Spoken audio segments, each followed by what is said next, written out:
Qualquer lugar com capacidade de alagar pode dar origem a mitos de dilúvio, né? Sim. E de Então, inundação. exatamente. Então você vai encontrar em vários lugares isso, mas assim... Esse mito é meio...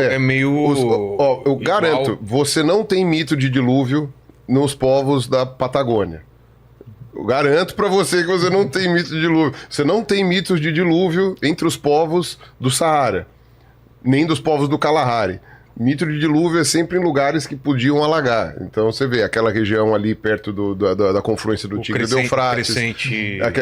Curiosamente, a humanidade, não é curiosamente, é até previsível que a humanidade ela gosta de se assentar perto de rios.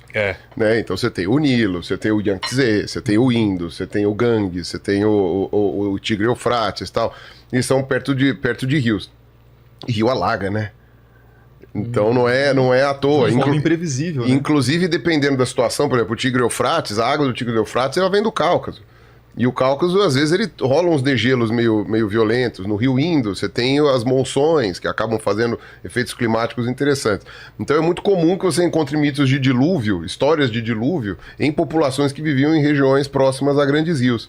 Já populações mais nômades e que vivem em regiões mais secas, ou que não dependem tanto assim de rios perenes, né? Aí você tem... aí você não tem mitos de dilúvio, não é por acaso, né? Não é por acaso isso, porque o pessoal sempre fala, não, o dilúvio bíblico é verdade porque você tem dilúvios em outros lugares. Eu falo, meu filho, você tem um monte de coisas que acontecem no mundo todo e nem tudo está correlacionado, né? Então, tipo, sei lá. Algumas coisas se repetem, né? De ter um salvador, um escolhido, o lance do dilúvio, né? Tem algumas coisas que se repetem em várias religiões e mitos, né?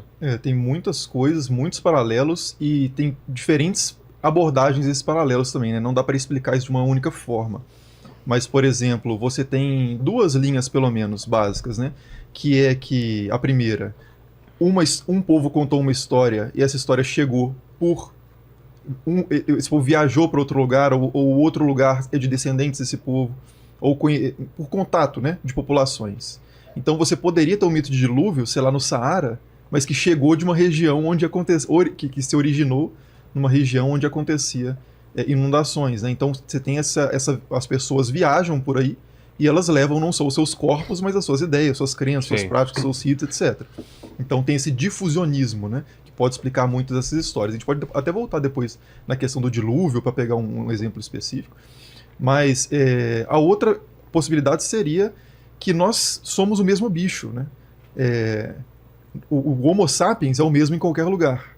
Então ele tem características que são comuns e que se repetem em qualquer lugar. A gente tem, sei lá, inveja, vontade de poder, né, como se diz na filosofia, a vontade de se fazer prevalecer sobre o outro, raiva, nós temos a necessidade de organizar certas regras para a sociedade funcionar.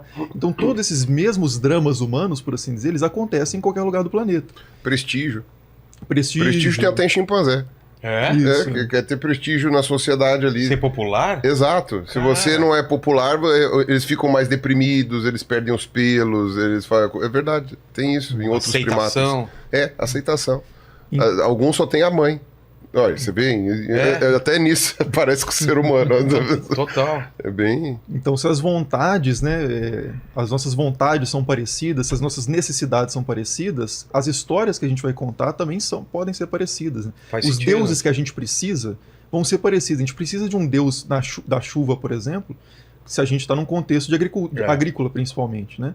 E aí, voltando a uma coisa que o Jonathan falou, né, que é a questão de que a gente não... As populações antigas, assim como hoje, a gente tem muita coisa que a gente não entende também, né, cientificamente, mas as populações mais antigas entendiam menos ainda, em termos das relações causais, por exemplo, do ciclo da chuva.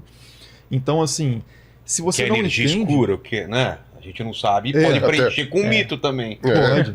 Até pouco tempo a gente não sabia que eram os quarks, que eram menores do que as partículas né, subatômicas e tal. E aí você... tem uma tendência muito grande nossa, né, como espécie mesmo, a projetar o que nós somos nas coisas. Então, se caiu um raio, ele não caiu por acaso. Alguém quis lançar esse raio. Ou se começou a chover, alguém tem um quis. motivo para ele cair.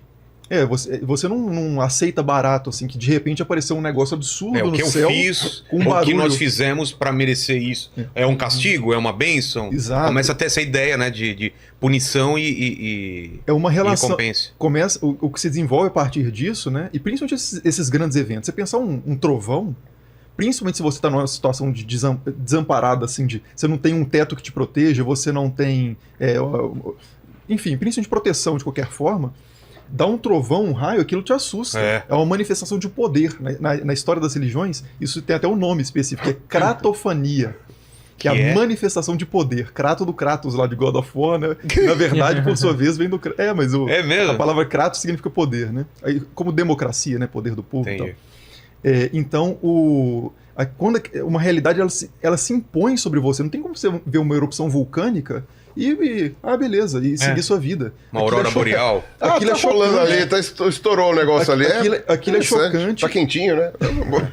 Aquilo é chocante, muitas vezes te põe de joelhos, te faz se sentir pequeno.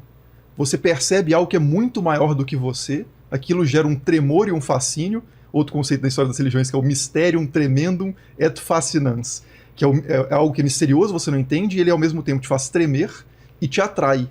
Você não treme e sai correndo, você treme e pensa, como que eu posso lidar com isso aqui? O que eu preciso fazer para não ser aniquilado, por exemplo, por essa realidade que é maior do que eu? E aí você estabelece com essas coisas uma relação humana, porque é o melhor tipo de relação que a gente tem a oferecer. Como a gente trata animais de forma humana. A gente conversa, eu tenho gatos, né? E eu falo em português com meus gatos. E ele te ignora, com certeza. Porque é assim que os gatos fazem. Eu dou nomes próprios para esses gatos. Não é assim que os gatos funcionam. A gente trata as coisas como... Tem pessoas que tratam plantas como humano, tem um carinho... Objetos, carro. O cara dá nome pro carro, né? Isso. Então a gente tem essa tendência a projetar a humanidade em tudo. Né? Então a gente projeta uma humanidade no raio, projeta uma humanidade no vulcão, projeta uma humanidade nessas coisas e tenta lidar como humanos com aquilo. Então, por exemplo, o que eu posso fazer para esse cara, entre aspas, esse vulcão, não me destruir? O que eu posso fazer para a chuva cair? E aí você estabelece essas relações. Então essas relações elas podem se dar de forma, por exemplo, ritualizada. Então, eu vou sacrificar algo que eu tenho de valor, eu vou dar algo que eu tenho de valor para essa figura, para que ela faça algo favorável para mim, ou pelo menos que não me destrua. Né? Isso é chamado de ritos apotropaicos, para quem depois quiser fazer o Google aí dos termos técnicos para se aprofundar. Mas a questão são as relações apotropaicas, né? De afastar o mal ou de propiciar os deuses, né? Fazer com que os deuses estejam de bem com a gente.